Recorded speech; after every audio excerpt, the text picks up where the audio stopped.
Ya teman-teman, kembali lagi sama saya dan di sini saya merakit PC lagi. PC yang bernamakan full putih meskipun nggak dari segi dalamnya ya, cuma di bagian luarnya aja seperti contoh casing dan juga fan case-nya. Kalau CPU cooler, RAM-nya ya masih hitam, nggak masalah juga sih. Yang penting tampilan luarnya dia itu berwarna putih full seperti contoh yang ada di sini.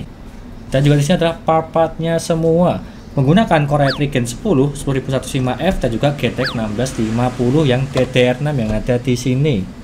Apakah worth it atau tidak? Di harga 5.850.000.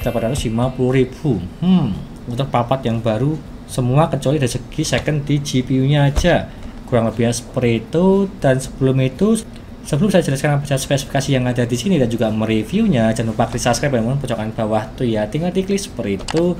Lanjut yang pertama. Di sini saya menggunakan Core i3 Gen 10 10105F yang box. Di harga 1.100.000. Emang agak mahal ya di 1,1. Kalau yang Core i3 Gen 12 itu di 1450, jadi terpaut 350.000. Tapi ya dari segi mobonya juga agak mahal sedikit sih dari di Gen 12. Maka dari itu untuk menghemat budget, saya memilih yang ini aja, Core i3 Gen 10 10105F. Udah masih bagus lah untuk yang ini, 4 core 8 thread untuk bermain game udah cukup. Dan lanjut saya menggunakan mobo yang ada di sini, Biostar H510M, yang dimana harganya terbilang terjangkau juga di harga 980.000. Seperti contoh yang ada di sini udah support Gen 10 maupun Gen 11, jadinya aman lah untuk upgrade ke depannya. Meskipun mereknya Biostar, dia tuh udah terkenal lama lah untuk yang brand di motherboard maupun yang lainnya. Kurang lebihnya seperti itu. Dan lanjut saya menggunakan RAM yang ada di sini, RAM Hexami ya, nih 2x8GB di 3200 untuk kecepatannya, 16GB di harga 600.000 untuk dua yang ada di sini. Udah saya tancapkan di bagian dalam sini, dia itu berwarna ungu-unguan gelap, tapi masih bisa menyerupai lah untuk berwarna hitam. Dan dimana ada heatsinknya juga dan garansinya lifetime juga untuk yang ini dari PT Sempurna kalau nggak salah ya. Untuk yang ini ya, boxnya dia itu tidak menjual paket, cuma bijian aja, jadi ya ada dua box untuk yang ada di sini, 2x8GB. Dan selanjutnya saya menggunakan GPU yang ada di sini, GTX 1650 DDR6 yang dimana di harga 1,7 juta. Second di 1,7 juta DDR6. Kalau orang yang lainnya pasti akan memilih GTX 1660 Super ya. Tetapi GTX 1660 Super sekarang dia itu bekas mining kebanyakan, meskipun garansinya masih on ya. Tapi dari segi usernya dia itu memang merequest di GTX 1650 yang dimana bekas gaming bukan bekas mining, jadi ya terserah usernya ya. Meskipun harganya terbilang sama, yang di sini dia itu menggunakan sotak dan juga dual fan seperti contoh yang ada di sini, membutuhkan 6 pin power aja. Meskipun GPU tersebut terbilang kecil ya, kecil tapi dual fan.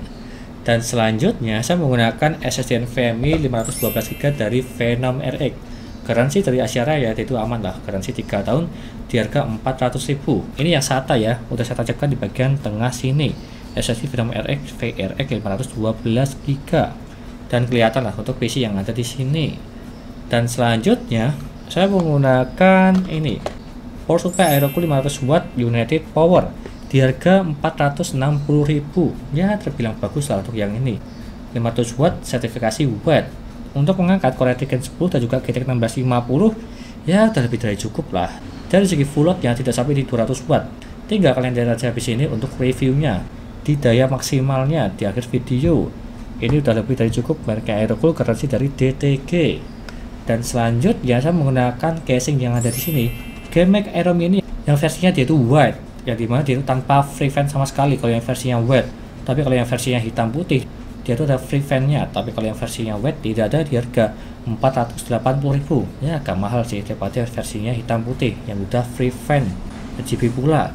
Untuk yang ini tipenya tersebut itu MATX dan juga berwarna full putih semua. Terbilang cakep sih dari segi casingnya. Mungkin dari segi kabel manajemennya agak ribet sedikit kalau memakai kabel-kabel yang besar. Tapi kalau kabel yang flat itu masih aman lah untuk casing yang ada di sini. Dan yang terakhir saya menambahkan fan white yang ada di sini, bermerek Magic ya. Ada 4, satuannya di 35.000 kali 4 di 140.000 untuk yang ada di sini. Di bagian depan 3, belakang 1. Ya udah lebih dari cukup lah untuk sirkulasi udara supaya lebih bagus. Seperti penampakan yang ada di sini berwarna putih semua di bagian luarnya. Kurang lebih seperti itu semua papat yang sudah saya sebutkan. Di harga 5.850.000, apakah worth it atau tidak rakitan yang ada di sini? Untuk gaming udah lebih dari cukup sih kalau aku pribadi ya, untuk di game low sampai di mid. Kurang lebih seperti itu, lanjut saja ke reviewnya. Yo.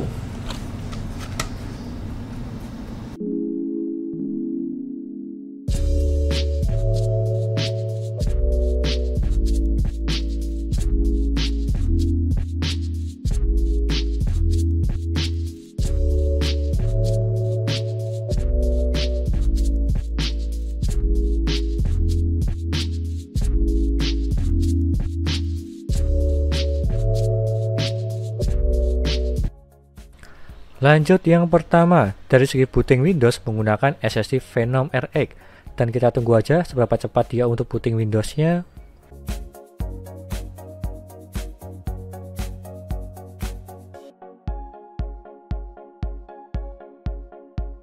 Dan dia mendapatkan di 13 detik, terbilang cepat kalau yang ini. Standarnya SSD SATA 3 di 20 detik, tapi kalau yang ini lebih cepat di 13 detik. Tapi terkadang di berbeda PC, berbeda kecepatan, meskipun sama-sama menggunakan SSD yang sama Phenom RX. Lanjut ke Crystal Disk Mark untuk mengecek kecepatan SSD Phenom RX-nya. Untuk ini membacanya mendapatkan di 543 dan juga menulisnya di 461. Dan jika kita bandingkan yang ada di websitenya, yaitu up-to-nya 550/450. Dan kalau kita lihat dari segi membacanya, dia itu kurang 7. Kalau menulisnya, dia itu melebihi 11. Bisa dibilang ini sesuai lah seperti yang ada di websitenya, meskipun itu ada yang kurang, ada yang lebih. Lanjut ke HW Monitor untuk mengecek suhu Core i3 Gen 10 menggunakan stock cooler. Untuk minimal yang mendapatkan di 35 derajat, terbilang dingin kalau yang ini, dan juga maksimalnya di 82 derajat. Untuk minimalnya saya cuma diem aja di desktop, tidak ngapa-ngapain. Dia mutak paling bawah di 35 derajat, terbilang ini masih aman, masih dingin lah, di bawah 40 derajat. Serta maksimalnya di 80-an kecil, dia itu juga masih aman. Untuk yang ini saya tes di Geekbench R15 5 kali berturut-turut, dan dia masih aman. Lanjut ke Geekbench R15 untuk OpenGL mendapatkan di 108 fps menggunakan GTX 1650 DDR6. Serta CPU mendapatkan di 852 CB. Lanjut ke gamingnya, yang pertama GTA 5, settingan 1080p dan juga settingan high mendapatkan di 109 fps. Ini pun juga masih aman, masih mendapatkan di atas 100 fps di game GTA 5 yang biasa ya, bukan yang roleplay. Kalau yang roleplay ya bisa sih, mungkin di settingan normal untuk yang ini. Lanjut ke Dota 2, settingan 1080p dan juga settingan high mendapatkan di 95 fps. Ini pun juga masih aman di settingan rata kanan, mendapatkan hampir menyentuh di 100 fps. Di game Dota 2 terbilang agak ringan. Lanjut ke Genshin Impact, settingan 1080p dan juga settingan high mendapatkan di 60 fps untuk rata-ratanya. Karena dia itu mentok di 60 fps dari segi settingan, jadi nggak masalah sih untuk yang ini. Yang penting lancar di 60 fps. Lanjut ke Apex Legends, settingan 1080p dan juga settingan high mendapatkan di 101 fps. Ini pun juga masih aman di game online Apex Legends, di settingan high masih mendapatkan di 100 fps untuk yang ini. Lanjut ke Battlefield 5, settingan 1080p dan juga settingan low mendapatkan di 61 fps.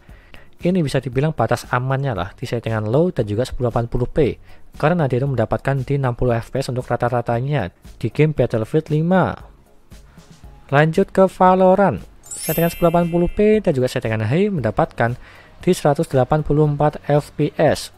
Untuk game ini terbilang ringan lah, dan dia mendapatkan di rata kanan hampir menyentuh di 200 fps di game Valorant. Lanjut ke Blender, menggunakan project BMW dan dia mendapatkan di 1 menit 48 detik menggunakan GPU render di GTX 1650 DDR6. Lanjut ke dayanya, untuk ini minimal yang mendapatkan di 50 watt dalam posisi tidak ngapa-ngapain di desktop di aja, dia paling bawah di 50 watt, terbilang hemat listrik kalau yang ini. Serta maksimal yang mendapatkan di 181 watt. Untuk yang ini saya tes di gaming dan dia mentok paling tinggi di 181 watt, terbilang masih aman lah untuk yang ini, masih sahabat PLN.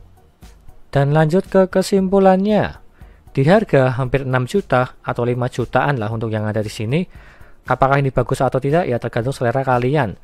Yang dimana ini menggunakan Core i3 Gen 10 dan juga GTX 1650. Ini second ya. Harganya itu memang wajar di 1,7.